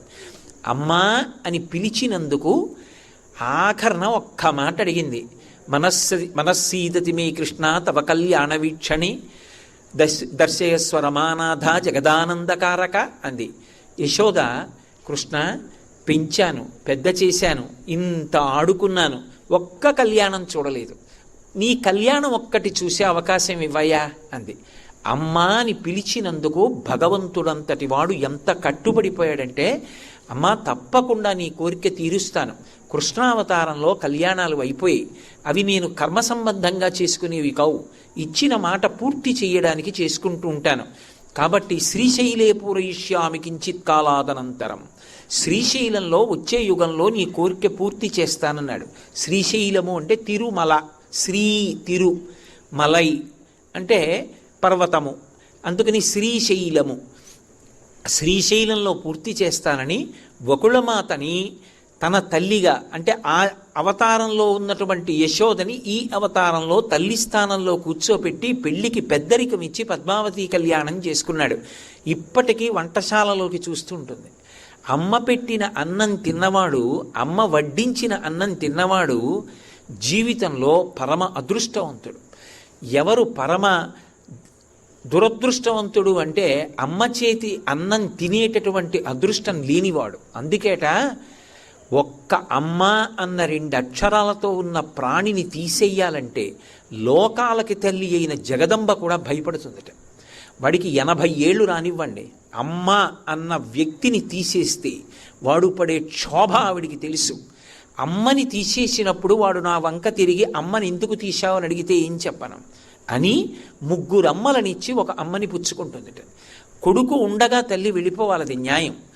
కాబట్టి ముగ్గురు అమ్మల్ని చూపించి వెడుతుంది. ఒకటి గోమాత, ఇదిగోరా నీకు అమ్మ స్థానంలో అమ్మనిస్తున్నాను, నేను లేనని ఆవిడ లేదని బెంగపెట్టుకోకు, అమ్మకి బదులు ఆవిడికి ప్రదక్షిణం చెయ్యి, అమ్మ పెట్టిన అన్నంతో సమానం ఆవు పాలు తాగు, అమ్మకి నువ్వు దగ్గర కూర్చుని అమ్మా ఇది తిను అని ఓ బొబ్బట్టు తుంచి ఓ ముక్క అమ్మ నోట్లో పెట్టలేదని బెంగపెట్టుకోకు, ఒక్క అరటిపండు ఒలిచి ఆవు నోట్లో పెట్టు, ఇంత గ్రాసం ఆవు నోటికి అందించు చాలు, నువ్వు అమ్మని సేవించినట్టే. 2, ఆవు ఎక్కడో ఉంటుందమ్మా నాకు అన్ని వేళలా కనపడదు కదా అంటావేమో, భూమాతగా ఇచ్చింది. భూమాత ఎక్కడ నిలబడితే అమ్మలేదు. 3, లోకమాత, పరదేవతగా అన్ని చోట్ల ఉండి ప్రకృతి స్వరూపిణి అయి ఆ తల్లి అన్ని చోట్ల ఉండి ముగ్గురు అమ్మల్ని చూపించి తప్ప అసలు ఒక అమ్మని తీయలేదు ఆవిడ. భగవంతుడు కూడా ఎక్కడ భయపడ్డాడంటే అమ్మ అన్న మాటని దూరం చేయడానికి అంత భయపడ్డాడు. అందుకే ఒకవేళ ఏదో ప్రారబ్ధవశాత్ పుట్టగానే తల్లి వెళ్ళిపోతే బిడ్డడికి పాలిచ్చేవాళ్ళు ఉండరేమోనని గోమాత రూపంలో పరదేవతయే తిరిగి పాలిస్తూ ఉంటుంది. నేను ఒక యథార్థమైన సంఘటన చూశాను. నేను ఒకప్పుడు ఒంట్లో బాగుండక జ్వరం వచ్చి డాక్టర్ గారి దగ్గరికి వెళ్ళాను. ఎవరో ముఖ్యులైన వారిని చూస్తున్నారండి, ఆయన రాగానే మిమ్మల్ని పంపించేస్తాం, ఏమనుకోకుండా ఒక్కసారి కూర్చోండి అన్నారు. సరే కూర్చున్నా. పాపం నాకన్నా ముందు 30 మంది కూర్చుని ఉన్నారు. అందులో ఒక ఆవిడ కూర్చుని ఉంది. అలా ఇప్పుడు నేను శాలువా కప్పుకున్నట్టే ఆవిడ ఊహు అని వణుకుతూ శాలువా కప్పు కూర్చుని ఉన్నారు. పక్కన ఇంకొక ఆవిడ కూర్చుంది. లోపల నుంచి ఎవరో ఒక ఆయన చాలా డాబుగా ఉన్నాడు, బయటికి వచ్చాడు. ఆయన్ని దిగబెట్టడానికి డాక్టర్ గారు కూడా బయటకు వచ్చారు. అక్కడ వరకు వెళ్ళారు, ఆయన్ని దిగబెట్టేశారు. ఆయన కారు ఎక్కేశాడు, వెళ్ళిపోయాడు. డాక్టర్ గారు రూమ్లోకి వెళ్ళిపోయారు. ఏదో నా మీద ఉన్న అభిమానం కొద్దీ నన్ను పిలిచారు. నేను లోపలికి వెళ్ళబోతున్నాను. ఈ పక్కనున్న ఆవిడ శాలువా కప్పుకున్న ఆవిడితో అంటోంది, ఏమమ్మా అన్ని నోములు పట్టావు, అన్ని వ్రతాలు చేశావు, లేక లేక లేక లేక పుట్టాడని సమస్తం ధారపోసి పెంచి పెద్ద చేశావు, ఇవాళ అంత గొప్పవాడయ్యాడు, ఎందుకమ్మా? పట్టెడన్న నీకు పెట్టడు, ఎక్కడో ఉంటాడు, గొప్ప ఐశ్వర్యవంతుడు, తగలబెట్టనా సంస్కారం, ఉంటే ఎంత ఊడిపోతే ఎంత ఇలాంటి కొడుకు అంది. ఆ శాలువా కప్పుకున్న ఆవిడంది, అంత మాట అనకమ్మా, నా ఆయుర్దాయం కూడా పోసుకొని వాడు బ్రతకాలి, ఇప్పుడు జ్వరం వచ్చి నేను వెళ్ళిపోతే మాత్రం ఏముందమ్మా, భూమికి బరువు తప్ప వాడు ఉండాలమ్మా, అలా అనకమ్మా అంది. ఆ లోపలికి వెళ్ళి తనని చూసి కూడా వెళ్ళిపోయిన వాడు కొడుకు. వాడికి ఏ క్రోధం, తల్లిని అయ్యో అమ్మా ఏమిలా ఉన్నావు అని అడగలేదు, వెళ్ళిపోయాడు. పక్క ఆవిడ నింద చేసింది, అమ్మంది అలా అనకమ్మా అంది. అమ్మ అమ్మే, అమ్మలా ఆశీర్వదించే వ్యక్తి, అమ్మలా పరివేదన చెందే వ్యక్తి లోకంలో కనపడరు. నేను ఈ విషయం ఎన్నో మాటలు నా ప్రవచనాల్లో చెప్పాను, కానీ నా అదృష్టం ఏమో కానీ ఆ మాట విని చాలామంది తమ తల్లుల్ని వెనక్కి తీసుకొచ్చామని మా ఇంటికి వచ్చి చెప్పారు. నేను గొప్పకి చెప్పట్లేదు ఈ మాట. అమ్మ అంటే అమ్మే, అమ్మ పరివేదనకి మారుపేరు. ఎంత బాధో ఆ బిడ్డల కోసం పరితపించిపోతుంది. అటువంటి అమ్మకి ఏమిచ్చి రుణం తీర్చుకుంటాం? పిచ్చి తల్లి ఆఖరణ అడిగేది ఏమిటంటే, అది కూడా అడుగుతుందో అడగదో, పెట్టకపోయినా ఆశీర్వచనం చేసి వెళ్ళిపోతుందేమో. అమ్మ ఉడికిందో ఉడకలేదో, ఆ కుండలో అన్నం తీసి పిడత చేసి అక్కడ పెడుతున్నాను. ఇన్ని గుణములు కలిగిన దాన్ని. కాకినాడలో ఒకప్పుడు నన్ను ఒక వృద్ధాశ్రమానికి ఆహ్వానించారు. వాళ్ళు నేను సంపూర్ణ రామాయణ ప్రవచనాలు చేసినప్పుడు వృద్ధులు రోజు వచ్చేవారు. కానీ వాళ్ళు నన్ను ఒకసారి ఆశ్రమానికి రమ్మంటే నేను వెళ్ళలేదు, ఏ కారణం వెళ్ళాను. ఒక ఆవిడ పెట్టి సర్దుకుని బయట నిలబడి ఉన్నారు. నన్ను ఆ నిర్వాహకురాలు తీసుకెళ్ళి చూపిస్తున్నారు, ఇదిగోనండి ఈ గది, ఈవిడండి ఫలానా ఆవిడండి ఫలానా ఆవిడండి అని చూపిస్తున్నారు. ఈవిడ పెట్టి సర్దుకుని ఉన్నారు. ఈవిడెవరండి పెట్టి సర్దుకుని ఉన్నారు అన్నాను. అంటే నిర్వాహకురాలు చెప్పలేదు, ఈవిడే చెప్పారు నాతో. ఆ తల్లింది, మా అబ్బాయి నన్ను ఇక్కడి నుంచి తీసుకెళ్ళిపోతున్నాడండి అయ్యా, అందుకని పెట్టి సర్దుకుని నించున్నానండి అన్నారు. ఓహో మంచిదే, పోన్లే పాపం ఇంటికి వెళ్ళిపోతున్నారు ఆవిడ, ఎంతో సంతోషంగా ఉన్నారు అనుకుని నేను వెళ్ళిపోయాను. 10 మంది కలిసి ఉంటారు కదండి. ఇక ఆఖరి ప్రస్థానం, ఇక మళ్ళీ వాళ్ళు గదిలోకి రారు. ఇక అట్నుంచే వెనక గేటు తీసి పంపించేస్తాం రుద్రభూమికి. ఆ స్థితికి చేరిపోతే అక్కడికి తీసుకెళ్ళి గేటు వేసేస్తాం. ఎందుకంటే వీళ్ళు బెంగ పెట్టుకుంటారని ఇక వాళ్ళకి చెప్పాం, ఈ గదిలోకి వస్తే ఇంక వెళ్ళిపోయినట్టు లెక్కండి అన్నారు. నాకు ఎవరో కడుపులో చెయ్యి పెట్టి కెలికినట్టయింది. ఇంతమంది ఉండి ఆ గదిలోకి వెళ్ళిపోవడం, ఆ మహాభినిష్క్రమణం. పక్కన బిడ్డలు లేకుండా అని. అన్నీ చూసి నేను బయటికి వస్తున్నాను, ఈవిడ అలాగే నిలబడింది. అప్పటికి 2 గంటలు అయిపోయింది. ఏమమ్మా మీ అబ్బాయి రాలేదా అన్నాను. నిర్వాహకురాలు నాతో అన్నారు. నేను ఊరుకున్నా ఏమో అనుకుని. సరే నేను బయటికి వెళ్ళిపోతుంటే ఉత్కంఠ కొద్దీ ఆవిడని అడిగా, ఏమిటమ్మా ఎందుకు అలా నించున్నారు ఆవిడ అని. అంటే అయ్యా ఆవిడ ఎంతో కష్టపడి ఎన్ని నోములో ఎన్ని వ్రతాలో పట్టి కొడుకుని కందండి, ఒక్కడే కొడుకు. ఆ దౌర్భాగ్యుడు తల్లిని దేవాలయానికి తీసుకెడుతున్నానని చెప్పి తండ్రి గారు శరీరం విడిచిపెట్టేసిన నెల కూడా అవ్వకుండా ఆ పిచ్చి తల్లికి ఊరు తెలియదు సందు తెలియదు ఈ ఊరు తీసుకొచ్చి మా అమ్మగారు మాతో ఉండమంటున్నారు, మేమేదో దూరదేశాలు అవి వెళ్ళిపోతూ ఉంటాం, అందుకని చెప్పేసి డబ్బు కడుతున్నాను జాగ్రత్తగా చూడండి అని చెప్పేసి ఏకంగా 10 సంవత్సరాలకి డబ్బు కట్టాడండి. నేను అప్పుడప్పుడు వస్తూ ఉంటాను చూస్తూ ఉంటానని చెప్పాడు. చెప్పి వాళ్ళ అమ్మతోటి అమ్మ నిన్ను గుడికి తీసుకెడతానని చెప్పాట. ఆవిడ్ని తీసుకొచ్చి కారులో దింపి ఏది నాన్న గుడి అని అడిగారు ఆవిడ. ఇదేనమ్మా ఇప్పుడే వచ్చేస్తాను నేను, నువ్వు ఇక్కడే ఉండమ్మా ఒక్కసారి ఇప్పుడే వస్తాను, కారు అక్కడ పెట్టి వస్తానని చెప్పి వాడు వెళ్ళిపోయాడండి. వాడు మాకు సంజ్ఞ చేశాడు ఈవిడేనని. మేము వెళ్ళి ఆవిడ్ని లోపలికి తీసుకొచ్చాం. ఆవిడ మా అబ్బాయి వస్తాడు గుడి ఏది, మా అబ్బాయి వస్తాడు గుడి ఏది అని అడిగారండి నన్ను. ఒక అరగంట బాగానే ఉన్నారు, అంతలోనే ఆవిడకి పిచ్చి వచ్చేసిందండి. అరగంటలోనే ఆవిడ వచ్చి ఇప్పటికీ 7 నెలలైంది. ఆవిడ రోజు ఉదయం వేళ బయటికి వెళ్ళి పెట్టెట్టి కూర్చుంటుంది, మా అబ్బాయి వచ్చేస్తాడండి నన్ను తీసుకెళ్ళిపోతాడంటుంది. మధ్యాహ్నం భోజనానికి లోపలికి తీసుకొస్తాం, ఏడుస్తూ అన్నం తింటుంది. సాయంకాలం ఏదో మాత్ర ఇస్తాం పడుకుంటుంది. మళ్ళీ సాయంకాలం పెట్టెట్టుకుని వీధిలో కూర్చుంటుంది. చీకటి పడిపోతుంది, మీ అబ్బాయికి ఇవాళ రావడం కుదరలేటమ్మా చీకటి పడిపోయింది అంటాం, మళ్ళీ పడుకుంటుంది. మీరు నమ్మండి నమ్మపోండి, పరమ పవిత్రమైన వేదిక మించి చెప్తున్నాను నేను ఈ మాట. నేను అది విని ఇంటికి వచ్చి 3 రోజులు అన్నం తినలేకపోయాను. అబ్బా ఇంత దారుణమా, మానవత్వానికే మత్స కదా అనిపించింది. అమ్మే కొడుకు వచ్చి తీసుకెళ్తానన్నవాడు రాలేదని అరగంటలో పిచ్చెక్కింది ఆవిడికి. పెట్టి సర్దుకుని 7 నెలల నుంచి కూర్చుంటోంది ఆ పిచ్చి తల్లి. ఇదే విషయం నేను ధర్మ సోపానాల్లో మాట్లాడుతున్నప్పుడు ఎస్విబిసి వాళ్ళు ప్రత్యక్ష ప్రసారం చేశారు. ఆ ప్రత్యక్ష ప్రసారంలో ఇది విని ఎందరో కొడుకులు వృద్ధాశ్రమాలకు వెళ్ళి తల్లిదండ్రుల్ని తీసుకొచ్చేశారు. వద్దు, మేము ఎలా ఉంటే అలాగే బ్రతుకుతాం తప్ప మా తల్లిదండ్రుల్ని దూరంగా ఉంచుకోండి. అది నా జీవితంలో నాకు ఒక భయంకరమైన విషయాన్ని చూడవలసి వచ్చినా అది చెప్పి ఉపకారం చెయ్యగలిగానేమో అని ఎక్కడో సంతోషం మిగిలిన ఇప్పటికీ నా జీవితంలో నాకు చాలా భయం. ఏమిటి అంటే వృద్ధాశ్రమం చూడడానికి రమ్మంటే నాకు ఎంత భయం.